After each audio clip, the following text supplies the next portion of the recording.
Queria, em primeiro lugar, agradecer à organização, ao arquiteto Carlos Marques, à delegação dos Açores e à secção sul da Ordem dos Arquitetos.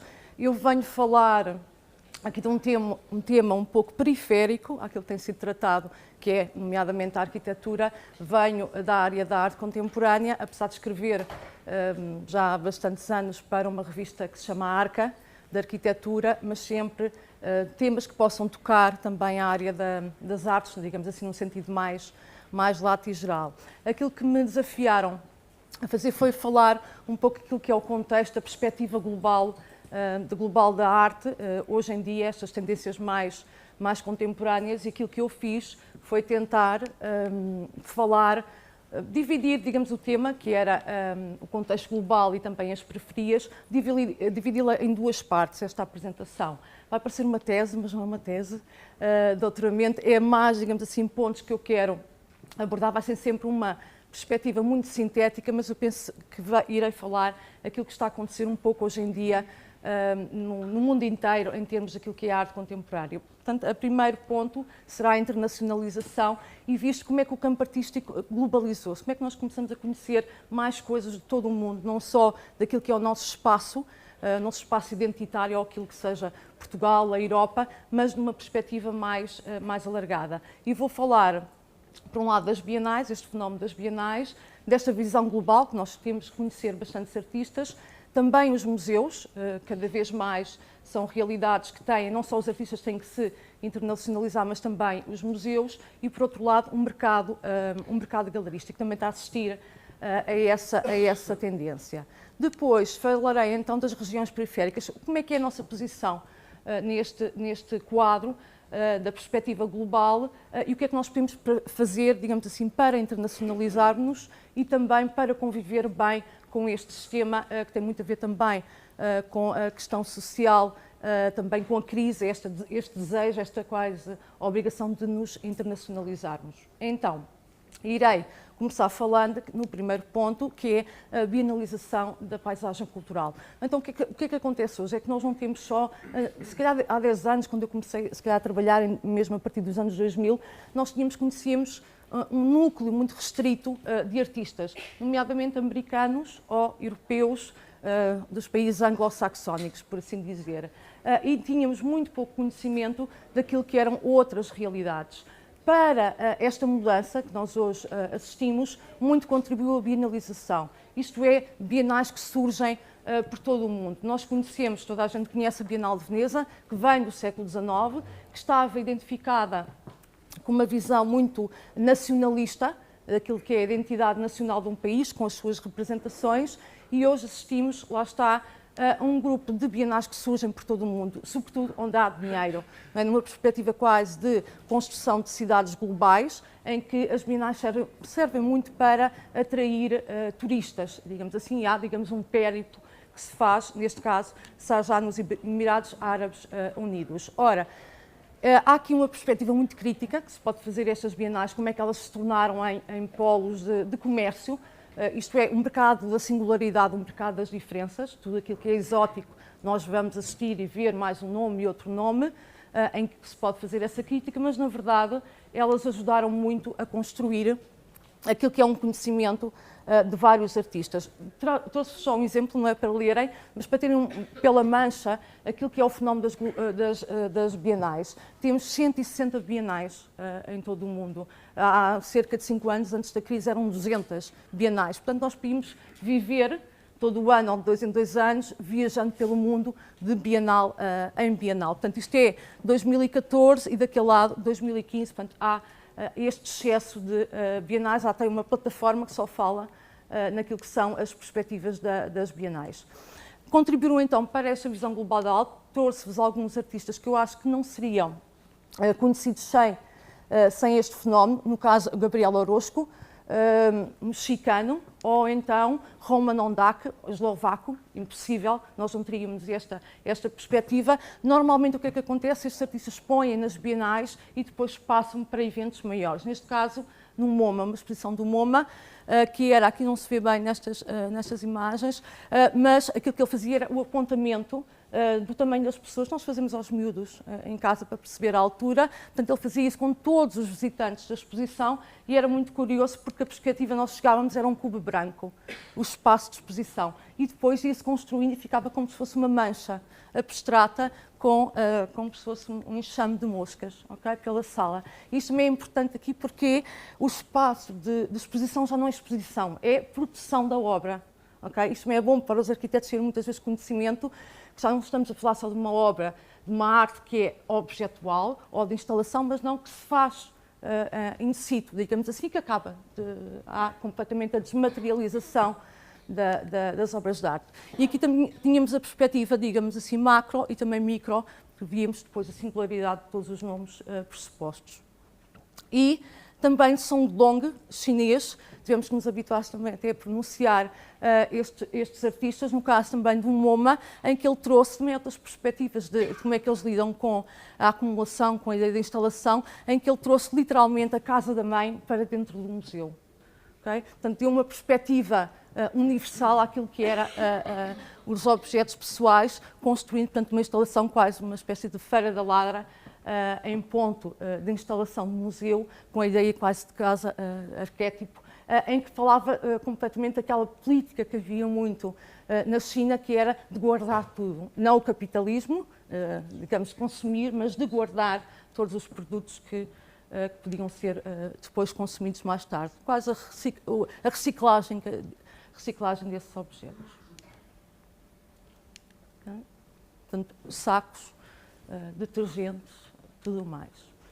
O outro caso também, Zhang Dali, isto era para vos dar uma perspectiva também desta arte mais global, Zhang Dali chinês, em que, curiosamente, assistimos também o que há um efeito de transnacionalidade, isto é, não temos o caso do Zhang Dali chinês que participou no pavilhão da Dinamarca, da Bienal de Veneza. Portanto, aqui temos já um cruzamento de identidades e essa perspectiva que eu queria dar aqui, não uma identidade associada àquilo que é a realidade portuguesa ou açoriana, mas muito na tensão entre o local e o global, que eu acho que tem que ser a nossa perspectiva, não no sentido quase cosmopolita, mas no sentido que faça sentido não ficarmos presos a essa ideia de identidade muito do século XIX. Aquilo que ele fez foi um projeto bastante interessante, que era contar uma segunda história, como se houvesse uma história oficial, nós assistimos também na Europa. A história que é contada é sempre uma, há outras, há alternativas, e eu acho que nestes últimos anos, em termos de teoria, isso foi o mais importante, é como é que nós descobrimos outra maneira de olhar. E aquilo que ele fez foi pegar em fotografias oficiais do regime e mostrar quem é que faltava. Não é? Portanto, quem é que tinha sido censurado desta representação oficial do regime. E fez esse trabalho, portanto, mostrando sempre, antes do Photoshop, não é? Mas mostrando sempre como seria esta perspectiva, ou esta outra perspectiva de olhar para a realidade. A internacionalização dos museus. Aquilo que se tem verificado, e vocês, enquanto arquitetos, sabem bem, não é? A internacionalização dos museus e a exportação completa para os Emirados Árabes, nomeadamente para as regiões dos países onde há bastante dinheiro, que é o que acontece com este museu, que está em vias depois de ser inaugurado, e uma grande... Por exemplo, o Louvre, a Sorbonne, como a Europa está em crise, aquilo que faz é levar para outro lado, como se fosse uma cadeia McDonald's ou Zara, levar os seus museus para angariar fundos para manter um financiamento, e também são quase embaixadas culturais, não é? Funcionam como polos avançados, aquilo que é a política cultural francesa ou americana em outros países. Por outro lado, também o mercado galerístico. Hoje assistimos às galerias, neste caso eu falei aqui várias, White Cube, a Gagosian, só para terem uma ideia, a Gagosian tem, portanto, um senhor milionário ou multimilionário, que tem 13 espaços hoje em dia. Hong Kong, Londres, América, Estados Unidos, Nova Iorque, Londres, Paris. Portanto, ele tenta descentralizar a sua atuação para quê? Para captar o financiamento e, digamos assim, os colecionadores, atrair colecionadores de todo o mundo. Outra coisa muito interessante que nós estamos a assistir hoje é que cada vez mais as galerias estão a competir com os museus. Tornam-se maiores, tornam-se monumentais e, vou-vos dar um exemplo de algumas delas, neste caso a Gagosian, que abriu perto do aeroporto de Paris, onde podem estar, digamos, onde param os jatos pessoais, e em que está tudo à porta, digamos assim, e fazem este espaço, como vocês veem aqui, quase como se fosse um grande centro de arte, um espaço aberto, hangar, em que claramente tentam funcionar de uma outra escala. Ou então a Cube, eu coloquei aqui na legenda, portanto foi um negócio que apareceu em 93, hoje também tem já em Hong Kong, Londres e também nos Estados Unidos, e hoje emprega 100 pessoas, quando começou com 4 metros quadrados, com um espaço de 4 metros quadrados, e o que é que acontece? É que elas concorrem com os museus fazendo exposições, por exemplo, históricas, que eram feitas só pelos museus, porque era uma perspectiva, isto é, havia os historiadores de arte que davam uma visão daquilo que era a história da arte. E hoje em dia são as galerias que têm um intuito comercial, claramente podem também ter esse intuito também cultural, mas a ideia é que são elas que tentam fazer fazem história, basicamente fazem história e têm esse poder de legitimar e dar notoriedade a uns artistas em detrimento de outros, porque a história também faz isso, não é? Nesse sentido também é bastante problemática. Portanto, a Cube, vocês veem aqui a fachada e depois o espaço tem um auditório para 60 pessoas, tem cozinha, portanto, tudo aquilo que é uma espécie de funcionalidades que normalmente estavam associadas a museus e a centros de artes. Então, nas regiões periféricas, aquilo que eu queria falar então era a nossa posição na cartografia europeia e até mundial. Então o que é que acontece? Como é que nós podemos responder a este contexto? Eu acho que nós não podemos queixar-nos propriamente daquilo que são a presença dos artistas portugueses no internacional. Temos uma série de artistas de várias gerações, Paula Rego, Julião Sarmento, são muitos os nomes, trouxe aqui alguns mais das gerações mais atuais, caso do João Marico, João Pedro Paiva, ou mesmo tiveram na Bienal de Veneza em 2009, também Francisco Tropa, na Bienal seguinte, em que é o ponto máximo, digamos assim, para a visibilidade de um artista e também para o conhecimento que as pessoas lá fora têm da nossa arte portuguesa, porque isto acaba por dar muitas oportunidades e as pessoas são convidadas, os artistas são convidados depois a pertencer ou a fazer parte de outras exposições a partir daqui, desta notoriedade. Ou também Leonor Antunes. O que é que acontece com a Leonor Antunes, que é um pouco diferente daquilo que acontece com os outros, com a dupla e com Francisco Tropa? É que vive já em Berlim. Portanto, nós assistimos depois do Erasmus, esse programa fez com que muita gente fosse estudar lá fora e acabasse por ficar a trabalhar, no caso em Berlim, porque as condições eram muito económicas e, portanto, os artistas podiam viver perfeitamente em cidades simpáticas para a criação artística, e aquilo que nós vimos é que continua a ser portuguesa, mas lá está, vive já noutros canais e funciona quase como uma identidade, digamos assim, nesse sentido múltipla, que é fruto também daquilo que foi a sua própria vivência por vários caminhos. Ora, aqui falta-nos fazer muita coisa, e as posições e narrativas periféricas, o que é que ajudaram? Nós sentimos, se calhar de há 10 anos ou 5 anos para cá, mesmo na história da arte e na história, que há uma crise do Ocidente, da ocidentalização mesmo, que eu já falei naquela segunda história, na maneira como nós fazíamos a história. E aquilo que aconteceu foi que toda a história era contada da perspectiva anglo-saxónica, isto é, o que é que tinha sido no século XX a grande vitória em termos de arte? A abstração. Portanto, quem não fazia abstração, mesmo os artistas portugueses, como Amadeu de Sousa Cardoso, nunca estavam no cânon. Isto é, eram sempre vistos como periféricos, a sua arte não era considerada porque não respeitava os cânones. Agora, é isso que se tenta fazer hoje em dia, que é mudar essa ideia. Isto é, um artista a trabalhar em Portugal, não seguindo os cânones universais, tem a mesma qualidade, só que fazia diferente. É um bocado como o crioulo. Não é uma linguagem pura, não é uma língua pura, mas tem, digamos assim, as suas adaptações. E, nesse sentido, nós podemos valorizar essa perspectiva. Agora, não é assim tão fácil. Porquê? Portugal nem é totalmente exótico, não é? Podia encaminhar um bocadinho como foi a descoberta do Brasil, da América Latina. Portugal fica aqui a meio caminho. Pertencia à Europa, mas não era reconhecido pela Europa. E agora, mesmo com a questão do interesse pelo exotismo, nós também não temos nada a oferecer. Okay? Portanto, é aqui uma dificuldade em claramente dar um passo na afirmação. Ora, quem é que eu considero que está a fazer um bom trabalho nessa perspectiva, até mesmo de política cultural e de posicionamento? Espanha, por exemplo.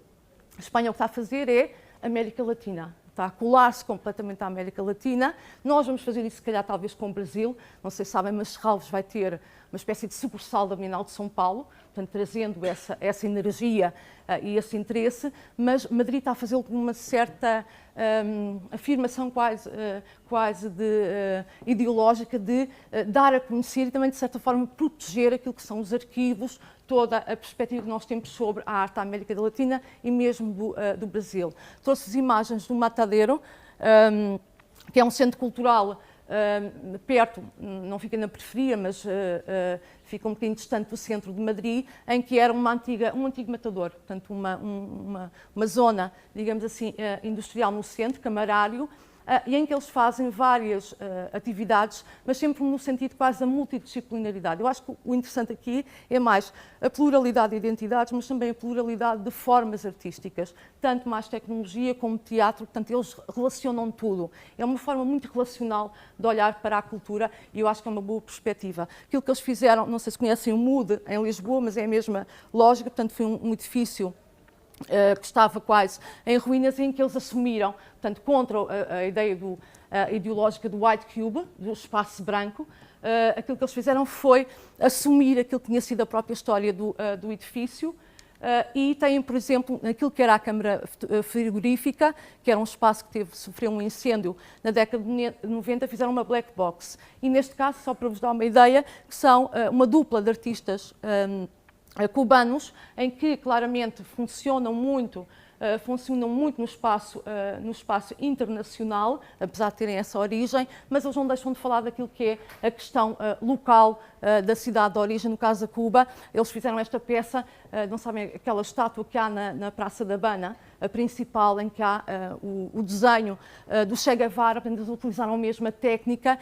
e fazem que a alusão àquilo que é o espaço, as condições específicas deste espaço, lá está fazendo a ideia de associação ao fogo e à ideia de luz de candela. Portanto, é aqui uma perspectiva, lá está, em que eles trazem sempre alguma coisa deles, mas também não deixam que seja, digamos assim, uma arte do pastel de nata, uma arte, pronto, por aí, está bem?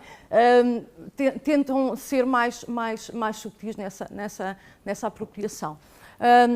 No caso, então, o Reina Sofia, só para falar um bocadinho da realidade espanhola, eu acho que neste momento de transição nós temos que olhar para outros países, ver como é que eles fazem, como é que nós podemos fazer bons centros de arte contemporânea e coisas que sejam pertinentes, porque a concorrência é muito grande e eu acho que para fazer é bom olhar para os bons exemplos. Então, no Museu Reina Sofia, aquilo que eles fizeram foi uma grande rede, em que se chamam Rede de Conceptualismos do Sul. Então, juntaram-se com a América Latina várias instituições então, a colocar todos os arquivos de arte numa plataforma, e em que trabalham com investigadores, com universidades, que é muito agora essa a tendência, para mostrar, lá está, a outra perspectiva, não uma arte mais fria, que era conceptual dos anos 60 e 70, que existia no mundo ocidental, mas sobretudo a importância do corpo, não é? Uma arte mais corporal, mais vivida, mais associada àquilo que é a própria vida. Uma relação de arte e vida, e portanto isto é uma das exposições que eles fizeram associada a isso. E depois outro artista do Peru, lá está a mesma coisa, teríamos pouco conhecimento daquilo que ele fez, falando mesmo desta relação, daquilo que era a posição da América Latina, pegou num trabalho fotográfico, num registro, uma instalação de 60 diapositivos, 60 slides, então aquilo que ele fala é de como é que houve a apropriação vernacular na cultura popular daquilo que é a tradição da arte abstrata. Isto é, não seria considerado, mas aquilo que ele julgou foi isso, é como é que eu num país, posso chamar uma espécie de modernismo tropical, consigo trazer tudo aquilo que eram as grandes referências das belas artes para como é que isso estava, digamos assim, no próprio contexto do país. E, portanto, é só esse, claramente é uma obra conceptual, nós temos de saber um pouco a história, não pensamos que é só caminhões a circular, mas aquilo que ele fez foi para as grandes eixos viários da cidade de Lima e, portanto, passou a registar essa apropriação, lá está, em que torna a arte abstrata impura, não é? Pelas suas relações. Isto porquê? Porque a arte abstrata era para ser autónoma, tinha que estar num museu fechado, portanto, um museu muito voltado para o seu interior, e aquilo que se percebe é que as coisas não são assim, não é? Não é por ideologia ou por programa que elas não vão para aquilo que está lá fora, para a própria vida e para o cotidiano. E, portanto, é neste sentido. Então, aqui A mesma coisa é só um mapa. O MACBA fez esta rede de museus chamada a Internacional. E a Internacional juntou países, seja de Espanha, vêm com Portugal, é quase como é a imagem, mas ela existe, está lá. Portanto, MACBA, Reina Sofia, a Moderna Galeria, na Eslovénia, portanto, Bélgica, Holanda. No fundo, os países periféricos da Europa. E aquilo que eles fazem é unir-se. Isto é, se eu não consigo situar-me perante aquilo que é esta concorrência tão forte dos grandes museus, então, enquanto museu periférico, vou associar-me e trazer, e este nome também da Internacional é curioso, não é? Portanto, vou fazer, digamos assim, uma espécie de parceria global para trazer e para fazer vingar aquilo que é a nossa perspectiva e defender a arte. Vejam que a arte da Europa de Leste está cada vez mais a ser descoberta, né? Um bocadinho, não tanto, também a central, mas sobretudo da Europa de Leste, porque teve muito tempo, digamos assim, esquecida daquilo que era os livros de História da Arte. E hoje não é possível fazer, até nisso é difícil, não é? Como é que nós fazemos um livro de História da Arte? Hoje tem que ser por continentes, é impossível. Antigamente não, era basicamente alguns países que funcionavam e hoje em dia torna-se bastante complicado, mas aqueles que estão a sair é nessa perspectiva quase global. A China, a Índia, tudo conta e na mesma situação, como parceiros de igual poder. Ora, aquilo também foi uma política e que trouxe bastante, e é isso que a concorrência dos museus traz e que eu dizia que eles têm que se unir, é porque foram construídos muitos museus, não é? E aquilo que aconteceu foi que falta de financiamento logo a seguir. Isto é, constrói-se o edifício, mas depois não há financiamento para fazer uma programação. Não diga já de interesse, ok? Digo uma programação, não há para o material e é isso que aconteceu tanto, por exemplo, como o Museu de Lyon, em Espanha, foi aberto em 2005, ou então mesmo com o Museu do século XXI, construído, portanto, o projeto da Zaha Hadid, em Roma. A mesma coisa, falta de financiamento e foi criado em 2010. Okay? Portanto, aquilo que temos que fazer é tentar ver como é que vamos dar vida a isto. Para terem uns números, 50 a 60 mil museus são criados, existem, desculpem, 50 a 60 museus no mundo e quase todos criados nos últimos 20 anos. Portanto, foi uma subida exponencial. Então, nos Estados Unidos, como também há muita iniciativa privada, de 8 mil para 18 mil. O que é que nós estamos a assistir também? Os museus privados.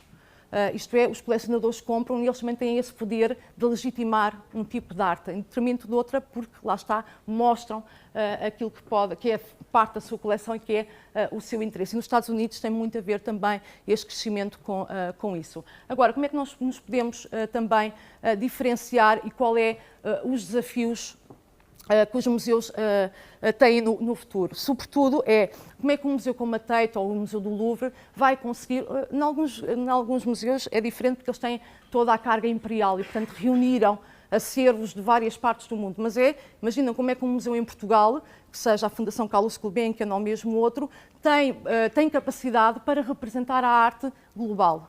É impossível, não há dinheiro. Como é que nós vamos fazer a escolha? Como é que nós vamos representar hoje, que sendo a nossa perspectiva global, como é que o podemos fazer? Não é? E esse é, digamos assim, tanto a Tate Modern tenta mostrar que há uma outra história, mesmo a sua política é desconstruir aquilo que foi construído, portanto, mostrando que os artistas que têm conseguem fazer e dar uma outra perspectiva daquilo que é a história da arte, não a oficial nem a convencional. No caso, mais uma fábrica, que era muito comum, e também aquilo que tentam fazer é, já a partir desta ideia de uma arte mais desmaterializada. Isto é um novo polo, digamos assim, criado, que é o Tanks, em 2012, para quê? Para a arte performativa. E é mais uma vez isso que nós temos que ver nestes museus, não só a questão da arte e dos objetos, mas também aquilo que é a performance, o teatro, e num sítio multidisciplinar em que nós não temos já uma definição clara do que é um espaço cultural. E então aquilo que nos diz o diretor, o Chris Derken, é que isto não é um museu, não é uma galeria, não é um teatro. E nós vemos por toda a parte isto acontecer, mesmo com as obras dos artistas, em que nós não conseguimos definir muito bem, sobretudo com a música. Há uma grande presença da música, os artistas plásticos a fazer experiências sonoras. Neste caso é um artista islandês, que esteve na Bienal de Veneza, era o pavilhão islandês em 2009, quando esteve o João Maria Guzmão e o Pedro Paiva. E então aquilo que ele fez foi pedir aos National para repetirem durante 6 horas a mesma letra. a mesma música, ok? Sorrow. E então chamou-se a instalação A Lot of Sorrow. Okay? E teve 5 vezes a repetição. Ora, o que é isto? Nós temos a ideia que a performance está muito atual, que é um momento performativo e que acaba, que é uma vez e que já não tem modo de ser reabilitada. Ora, aquilo que ele fez não é, a partir da performance, visita ao teatro. O que é eu repetir, como fazem os atores, o que é eu repetir a mesma coisa tantas vezes seguidas? Okay? E aquilo que nós assistimos tanto é concertos dentro de museus. E os museus e as galerias têm que ter isto presente. A cultura está a modificar-se muito rapidamente. Portanto, isto é uma perspectiva. E aquilo que nós temos ou escolhemos, tal como nos museus, na arte e tudo aquilo que nós fazemos, e a tendência é essa, é a uniformização, para ser tudo muito semelhante, como é que nós podemos encontrar o nosso espaço. Como é que nós podemos fazer qualquer coisa que seja diferente no meio? Dou-vos alguns exemplos. Neste caso, alguns museus que se apresentam de uma forma diferente. O Instituto Inhotim, no Brasil, nas Minas Gerais, que abriu em 2004 e, digamos assim, tem uma área vegetal incrível, portanto, 100 hectares de jardins, recebe 250 mil pessoas e aquilo que eles fizeram foi construir, lá está, sabendo que o Brasil é importante, ligar uma arte internacional, projetos de artistas internacionais com brasileiros na própria zona florestal. É de um colecionador privado, Bernardo Praz, ligado à indústria, penso que do carvão, de Minas, digamos assim. E, portanto, aquilo que ele fez foi, neste caso temos Hélio Oiticica, em peças, lá está, projetos artísticos que são feitos para este espaço, de propósito. E, portanto, não tem uma coleção propriamente dita, mas tem alguns projetos que sustentam, digamos assim, o interesse deste espaço com a envolvente e, digamos assim, com a perspectiva mais de ter os artistas a trabalhar em projetos. Neste caso, também Sildo, no caso Sildo Meireles, portanto, na própria paisagem, totalmente tropical, e galerias. Portanto, não há essa liberdade de fazer uma galeria só para um artista. E, portanto, está perfeitamente situado, há um contexto, digamos assim, para que isto possa funcionar. E, claramente, com muito dinheiro, não é? Neste caso. Um último exemplo, o Palais Tokyo, em que surge também num edifício que já tinha sido ocupado, e aquilo que eles mantêm é uma presença muito forte da cultura urbana. Portanto, era um palácio neoclássico, e aquilo que eles fazem é trazer tudo aquilo que é relotes, tudo o que é, digamos assim, tudo mais neons, para o próprio espaço. Isto é a recepção do museu, e, portanto, tem uma grande liberdade. Aquilo é a livraria, onde se pode portanto, aceder às suas edições, que é feito com aqueles como é que se diz, dobras de metal, digamos assim, as barreiras que não permitem o acesso. Portanto, é feito, é como se fosse um expositor com esses materiais. Aqui vem, digamos assim, mais do sítio amplo, e trouxe então a última exposição que foi lá feita, Thomas e Shorn, e digamos assim, uma espécie de quase de revolução daquilo que é o espaço expositivo. Então, ele pegou em tudo aquilo que são elementos e tudo aquilo que é a linguagem dos movimentos sociais, e que foram muitos no mundo, e trouxe-os para o espaço do museu. Portanto, preencheu tudo com pneus, uma forma completamente caótica, tudo que é muito habitual, não sei, houve uma exposição que ele fez em 2005 no Museu de Serralves, em que também camuflou completamente o espaço Cisa Vieira, e neste caso faz isso com fita cola, sempre materiais muito baratos, chama-lhe Chama Eterna, e a ideia dele é deixar qualquer coisa vivo, não é? Nós estamos muito adormecidos, estamos muito, até por influência da desmotivação, e aquilo que ele diz é que tem que se manter a chama acesa. O que é que ele faz?